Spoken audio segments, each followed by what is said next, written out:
Assalamualaikum warahmatullahi wabarakatuh. Perkenalkan, saya Puji Lestari, mahasiswi Universitas Ngudi Waluyo, kelas RPL tahun 2023. Di sini saya akan menjelaskan tentang sasaran keselamatan pasien atau biasa disebut dengan SKP. SKP merupakan suatu pelayanan yang wajib diberikan kepada pasien. Tujuannya agar pasien aman dan nyaman selama menggunakan jasa layanan di rumah sakit. Sistem yang baik akan berdampak pada peningkatan mutu pelayanan rumah sakit dan keselamatan pasien. Mari kita lihat video 6 SKP serta aplikasinya di rumah sakit. 1. Ketepatan identifikasi pasien. Identifikasi pasien diawali dengan memperkenalkan diri, kemudian mengajukan pertanyaan seperti nama lengkap dan tanggal lahir sambil mencocokkan dengan gelang pasien. Identifikasi pasien dilakukan saat memberikan obat, proses pengambilan sampel darah atau spesimen lain, proses transfusi darah, juga prosedur operasi atau tindakan lainnya. Gelang biru untuk pasien laki-laki dan gelang warna merah muda untuk pasien perempuan. 2. Peningkatan komunikasi yang efektif. Dikatakan efektif apabila pesan tersampaikan dan dipahami serta tidak terdapat miskomunikasi pada saat melakukan perintah atau tindakan.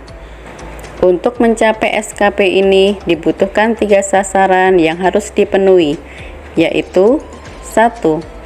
Adanya konsultasi antara perawat dengan dokter. 2. Bila nilai kritis keluar, segera dilakukan tindakan. Dan 3. Timbang terima atau pertukaran shift.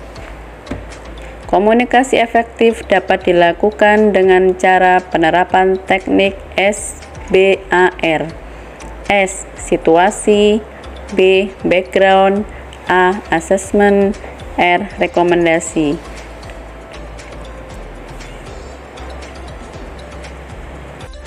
Penerima pesan membubuhkan cap TBK di catatan perkembangan pasien dan ditandatangani pemberi pesan 1 kali 24 jam. TBK yaitu tulis, baca kembali, konfirmasi.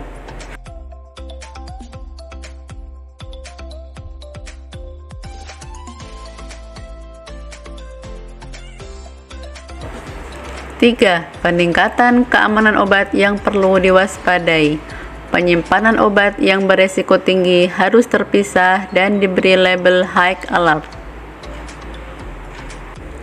4. Kepastian tepat lokasi, tepat prosedur, tepat pasien operasi. Rumah sakit menggunakan suatu tanda yang jelas dan dapat dipengerti untuk identifikasi lokasi operasi dan melibatkan pasien di dalam proses penandaan.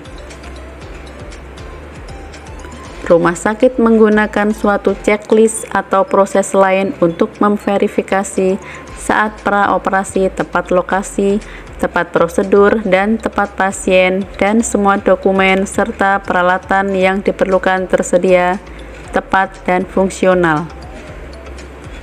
Tim operasi yang lengkap menerapkan dan mencatat prosedur sebelum insisi atau time out, tepat sebelum dimulainya suatu prosedur atau tindakan pembedahan. Kebijakan dan prosedur dikembangkan untuk mendukung keseragaman proses untuk memastikan tepat lokasi, tepat prosedur, dan tepat pasien. 5. Pengurangan resiko infeksi terkait pelayanan kesehatan. Cuci tangan wajib dilakukan pada 5 moment. Sebelum kontak dengan pasien, sebelum tindakan aseptik, setelah terkena cairan tubuh pasien, setelah kontak dengan pasien, dan setelah kontak dengan lingkungan di sekitar pasien.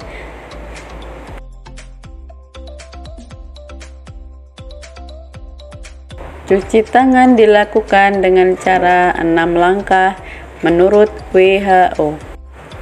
6. Pengurangan resiko pasien jatuh.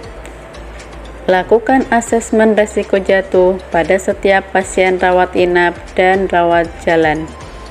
Lakukan pengkajian ulang sewaktu-waktu bila ada perubahan yang signifikan seperti adanya tindakan bedah, penurunan status kesehatan, pasien berpindah dari ruangan lain, dan mendapatkan obat-obatan baru yang dapat beresiko pasien jatuh. Pasang tanda resiko jatuh dan lakukan intervensi resiko jatuh pada pasien.